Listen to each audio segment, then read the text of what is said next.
Drums for Success. Hey, it's TJ Fisher with Drums for Success, and today we are reviewing the Temu mics. Now, it's been a craze about Temu and having different equipment, especially for musicians that's coming through there. And we've had a lot of reviews of people going through and saying, hey, man, I bought this bass from Temu, or I bought these drum mics from Temu, or I bought this microphone from Temu. So I figured I'd try it out to see if it is actually worth picking up. So I picked up a set of Temu mics. I'll put the price in the link on the screen and in the description as well if you want to check them out. So I picked up a mic kit. So we got a bass drum, we got 3 toms, as well as a snare mic. Now the build quality is pretty great on these. It doesn't seem super like bad as far as like, you know, build quality. They come with the manual, so they tell you specifically what frequencies are for what. I really couldn't tell the difference between the snare mics and the tom mics. I'm assuming that these are all the same, so they would be tom mics, and then this one would be different for the snare mic. Or I could be wrong, maybe this is the other mic, but I really didn't try to. I just put the mics on just to see how they sounded, and so far they're sounding great. It comes with kick, 3 toms, a snare mic, and then 2 overheads as well, which you'll hear in a second. I also have a second bottom snare mic that's my own, which we won't use, and I also have a hi-hat mic and another kick mic, just you know, recording purposes and stuff like that, but we won't be using those in a demonstration. Just want to give you guys those heads up. But really great. So far my perspective is they sound great. Spoiler alert. I haven't had any issues. I've used it to track some stuff. I've used it to trigger some stuff on some recordings that I've done for some stems, for some clients and things like that, and they really don't sound bad. And if you don't believe it, take my word for it. Now, I can give you the disclaimer that's really important. You have to understand that EQ plays a big part in it. So while as the mics may sound a specific way when you hear me play them, that's because I have plugins and EQs on there in my digital audio workstation. Now we will listen to the mics raw with no compression, no EQ, none of that stuff like that. But disclaimer, when you hear this demonstration, you will hear all the things that I already have, the plugins already on the drums, so they can sound a little bit more like I would want them to sound. Now I play a lot of fusion-ish, and I do a lot of teaching, so my drums are a little bit on the jazzier side, or the jazzier tone, I would like to think. So if it's not your preference, that doesn't mean that the mics are bad. It just could be a preference of EQing and things like that. So let's do a little bit of playing and see how it goes.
Awesome. Let's head to the computer and see how it sounds. All right, guys, now let's open up Logic and let's check it out. So what I'm gonna do is I'm gonna turn off all my plugins just so you guys can hear everything. I'm gonna put all my plugins and I'm just gonna turn everything off. So let me select everything. So let me select everything and turn everything off, so that you guys get the raw sound of everything. No compression, no EQ, no plugins or anything like that. Cool. All right, and then I got my extra mics muted. So now let's listen back, starting with the kick by itself, and then we'll hear each drum. So we got a kick, snare, first time,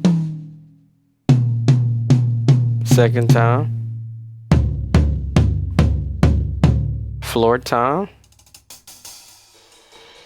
Those are the overheads. I'm getting a little distortion on that left overhead.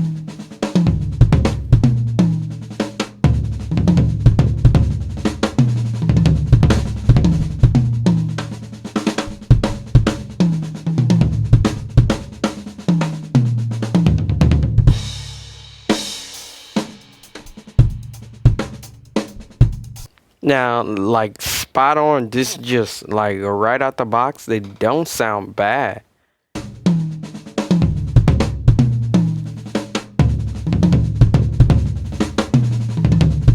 Now that I've even listened to this, I feel like I want to dial back.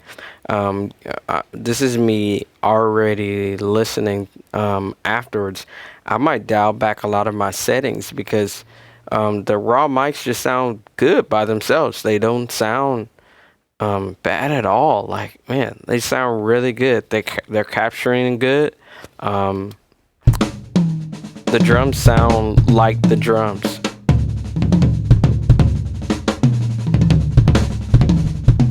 Which is my goal as an educator. I really care about the drums being replicated, and all the plugins and things like that. I'm probably going to take some of these off because they're taken away from the natural sound that the drums are given. Yeah, the gates make sense and some EQ and compression to give it a little bit of boost volume wise and to help them compete, but realistically the mics sound great by themselves. So you heard it here first. TJ Fisher here with Drums for Success, and the Temu mics actually sound amazing. So if you want it, I'll leave the link in the description. I'm not sponsored by Temu, but yes, Temu sponsor me. Alright, I'm TJ Fisher here with Drums for Success, helping you to make a difference one beat at a time. Peace. See you in the next one. Drums for success.